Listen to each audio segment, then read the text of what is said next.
Hey everybody, I was starting this in a post and then I realized I think it's better for a short video. I had mentioned I was going to be sharing some personal examples. This one is on conflict. And I have the relationships refreshed, redefining relationships 101 group starting in July. Early bird ends tonight. But a common question is it just romantic relationships? And absolutely not, because our life is full of interacting with each other. Our life is made up of relationships. And interestingly enough, sometimes, conflict is such a trigger point for a lot of us. And conflict in friendships sometimes can be more triggering than it is in romantic relationships. I know for myself, if I am securely connected with someone in a romantic relationship, I'm relatively okay with conflict that comes up or disputes. But in friendships, I used to be paralyzed by it. And so I'm really, really lucky to have some really, really close friends. And one of my best friends is a friend of 19 years.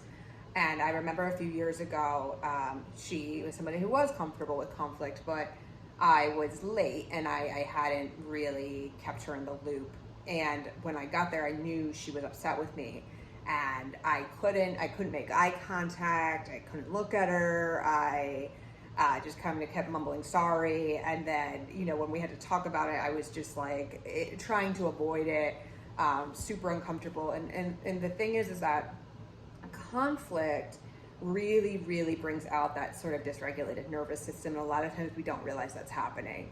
So for some people, conflict is the source of sort of that abandonment fear of, oh my God, this person's going to leave me, or oh my God, this person's mad at me, or this person's going to reject me.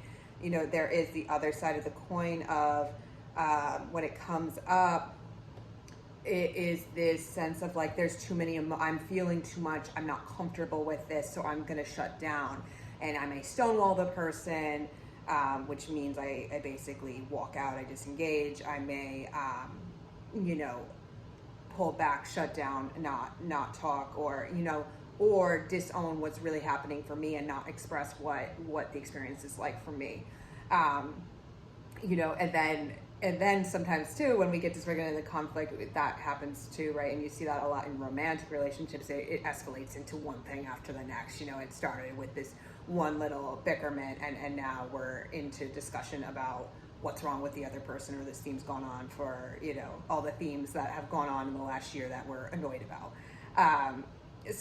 But again, there is this way, I think, in friendships at times that we are even more afraid to speak about our experience or to get into a conflict. It's almost seen as a bad thing when, in reality, life is going to be, I don't want to say full of conflict, but conflict is inevitable in close, healthy connections.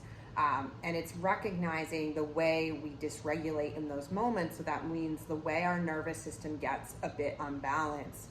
And some things that we really always want to do, no matter what end of the spectrum you fall on, is pause and then to take breaths. And that's, usually thought of as like if you're somebody who gets really angry. It's not. It's actually just when you're engaged and when you're in a heightened state, it's really pausing to get yourself back to sort of equilibrium so you can make the best decision from there, and to be able to listen to the person, to hold space, and to not go into your own stuff. I hope that helps, and I will keep some posts going around different topics, and I will see you guys soon.